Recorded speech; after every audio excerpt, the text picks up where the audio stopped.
नमस्कार, म प्रकाश ओझा पौडेल गाउँपालिका अध्यक्ष। अहिले हामी लगभग तेस्रो वर्षको अन्त्यतिर जाँदैछौँ निर्वाचित भएको। अब पौडेल गाउँपालिकामा हामीले नेतृत्व गरे पश्चात हामीले हाम्रो गाउँपालिकालाई समृद्ध बनाउनको लागि प्रयत्नरत छौँ। आफ्नो क्षमताले स्रोतले भ्याएसम्म हामी कोसिस गरिरहेको मैले यहाँ सबैलाई जानकारी गराउन चाहन्छु। जस्तै चुनावमा हामीले दुई चारवटा कुरा चाहिँ खास गरी उठाइएको थियो। अब त्यसमा शिक्षा पहिलो मुद्दा थियो। शैक्षिक गुणस्तरीय शिक्षालाई हाम्रो जोड रहनेछ भन्ने कुरा हामीले जनतासँग वाचा गरिएको थियो। त्यसै अन्तर्गत अहिले हाम्रो शैक्षिक सुधार राम्रो छ। अब हामीले विद्यालय स्तरमा गाउँपालिकाले विभिन्न कार्यक्रमहरू लागू गरिरहेको छ। अब कतिपय अवस्थामा हाम्रो स्रोतले मात्रै नभ्याउँदाखेरिमा हामीले विभिन्न सङ्घ संस्थाहरू विशेष गरेर गैर सरकारी संस्थाहरूलाई पनि निमन्त्रणा गरेर कामहरू गरिरहेको सन्दर्भ छ। नतिजामै हेर्दाखेरिमा जस्तै खास के थियो भने अब मैले जानकारी गराउनु पर्दाखेरिमा हामी आउनभन्दा अगाडि अब विभिन्न कक्षाका परीक्षाहरूमा खास गरी ग्रेस दिएर पास गराउने प्रचलन थियो। धेरै नै ग्रेस दिएर पास गराउने प्रचलन थियो। हामी आइसकेपछि अब पनि त्यसलाई चाहिँ केही वर्ष हामी 2 वर्षसम्म निरन्तरतै दिन पर्यो, तर हामी ग्रेसको चाहिँ मात्रालाई चाहिँ घटाउँदै लयौँ। अहिले तेस्रो वर्ष आइपुग्दाखेरिमा कक्षा 8को नतिजा समीक्षा गर्दा हामीले पहिलो पटक परीक्षा दिएर उत्तीर्ण हुन नसक्नेहरूलाई मौका परीक्षाको व्यवस्था गऱ्यौँ र अहिले हाम्रो समग्रमा कक्षा 8को नतिजा 95% उत्तीर्ण छ। यसले नै देखाउँछ हाम्रो शिक्षा प्रतिको अलिकति परिवर्तनका कुराहरू।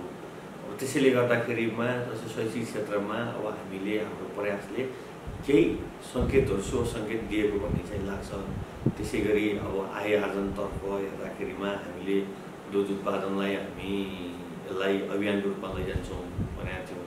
अहिले दुध उत्पादन पनि सुरु छ। पहिला पौडेल गाउँपालिकामा खास गरी पसलहरूमा दुधको चिया खाउँ भन्दा पनि खान पाउने अवस्था थिएन भने अहिले त्यो स्थितिको अन्त्य जस्तो चाहिँ भएको छ।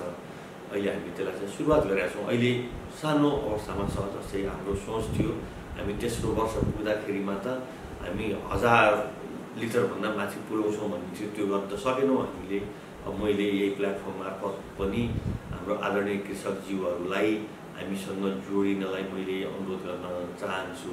त्यसै गरी अहिले हामी आइसकेपछि हाम्रो गाउँपालिकाको भवनमा नयाँ भवनमा हामीले कार्य सञ्चालन गरेका छौँ। हामीले भवन सकेर हामी आएको 6 महिना पछाडि हामीले भवनको शिलान्यास गऱ्यौँ, निर्माणको सुरुवात गऱ्यौँ र त्यसपछि भवनको सम्पन्न गरेर अहिले हामी नयाँ भवन गाउँपालिकाको आफ्नै कार्यालय आफ्नै भवनबाट कार्य सञ्चालन गरिरहेको पनि जानकारी गराउन चाहन्छु। त्यसै गरी हामीले अस्पताल 1500 को अस्पतालको निर्माण सम्पन्न गरेका छौँ र अहिले त्यही नयाँ अस्पतालको बिल्डिङबाट नै भवनबाट नै अहिले चाहिँ सेवा चाहिँ हाम्रो चाहिँ स्वास्थ्य सेवा सञ्चालन गरिरहेको मैले जानकारी गराउन चाहन्छु।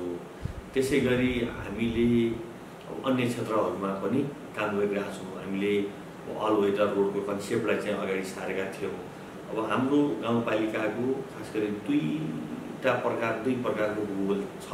एउटा कालीगण्डी करिडोरसँग जोडिएको तुलनात्मक रूपमा अलिकति बढी सुविधाजनक भनिने र त्यसै गरी 4, 5, 6 नम्बर वडा अलिकति तलको करिडोरसँग जोडिएको अलिकति दुर्गम मानिने वडाहरू पनि छन्। अहिले हाम्रो गाउँपालिकाको लक्ष्य चाहिँ के हो भने जुनसुकै समयमा पनि एम्बुलेन्स चलाउन सक्ने बाटो बनाउनुपर्छ भन्ने सोच अन्तर्गत हामीले बाटोहरूको स्तरीकरण गरेका छौँ। अब पुरा त भएको छैन। जस्तै अब हाम्रो चाहिँ प्रयास चाहिँ जारी छ। अहिले तुलना गर्दाखेरिमा वडा नम्बर 1 मा बर्खाको समयमा पनि हामी जति बेला पनि जान सक्छौँ। हिजोको अवस्था त्यस्तो थिएन। त्योभन्दा अगाडि 6 नम्बर 1 हुँदै 6 नम्बर जाने बाटो पनि निर्माणको क्रममा छ। त्यसै गरी रणनैतिक मार्गलाई अब निर्माण हामीले सञ्चालन गरेको नभए तापनि सङ्घ सरकारले सञ्चालन गरेको भए अब विद्युत प्राधिकरणसँगको सहकार्यमा उहाँलाई जग्गा हुँदै उहाँलाई अनुरोध गर्दै हामी सम्पूर्ण हाम्रो गाउँपालिकाको सबै वडाहरूमा अहिले विद्युत उपलब्ध छ। मैले चाहिँ यो यहाँहरूलाई जानकारी गराउन चाहन्छु। अब त्यसै गरी अब हामीले विभिन्न कार्यक्रमहरू जस्तै गाउँपालिकासँग स्रोतको अभाव हुने न त अहिले आर्थिक रूपमा अब अभाव चाहिँ छ। अब हाम्रो माग धेरै छ, हामीसँग स्रोत कम छ।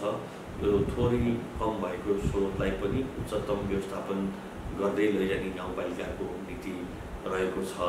अब हामीले अहिले अब माथिल्लो क्षेत्रमा खास गरी अब हाम्रा ठाडा खोलाहरूमा विभिन्न खोलाहरूमा पुल बनाउने र पुललाई चाहिँ जोड दिने अवस्थामा छौँ, किनकि यसले चाहिँ हाम्रो अलवेदर रोड अथवा बाह्रैमासा चल्ने बाटो बनाउनलाई सहजता पुर्याउनेछ। हामीले बहुतकाली गाउँपालिका वडा नम्बर 6 माझडाँडा नजिक जुवार्ली खोलामा गाउँपालिकाको आफ्नै स्रोतमा पुल बनाउँदैछौँ। हामी तत्काल चाँडै ठेक्कामा जाने कार्यक्रम राखेका छौँ, सायद तत्कालै हामी ठेक्कामा जान्छौँ। त्यसै गरी वडा नम्बर 4 इल्ली खोलामा अब सङ्घीय सरकारसँगको समपूरक कार्यक्रम अन्तर्गत हामीले पुल बनाउँदैछौँ। त्यसै गरी हामी वडा नम्बर 1 र वडा नम्बर 5 बुलिङटा जोड्ने निर्णी खोलामै अर्को पुल हामीले चाहिँ अब आगामी आगोमा हामी निर्माण सुचारू अथवा सुरुवात गर्नेछौँ। त्यसै गरी अन्य खोलाहरूमा पनि हामीले चाहिँ पुललाई चाहिँ अगाडि बढाउने हाम्रो गाउँपालिकाको लक्ष्य रहेको छ। हामीले अहिले ठुलो बाटो बनाउन भन्दा पनि अब भूगोल छुट्याइकन समथर बस्तीहरूमा ठुलो बाटो, अलिकति पहाडी बस्तीहरूमा बाटोको अब साइज सानो तर डिगो हिसाबले चल्न सक्ने, अब पहिरो जस्ता जोखिमहरूलाई न्यूनीकरण गर्नको लागि बाटोको चाहिँ अब साइज ठुलो बनाउन भन्दा पनि सानो तर त्यसलाई चाहिँ डिगो हिसाबले चाहिँ निर्माण गर्नुपर्छ भनेर गाउँपालिका लागिरहेको पनि जानकारी गराउन चाहन्छु।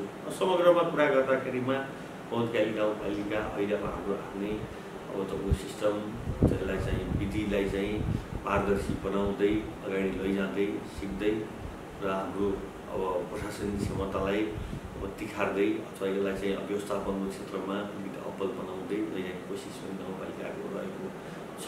अब मैले यहाँहरू सबैलाई के अनुरोध गर्न चाहन्छु भने यहाँहरूको सकारात्मक सुझावको अपेक्षा गर्न चाहन्छु। अब हामी अब नीति कार्यक्रम ल्याउने तयारीमा छौँ।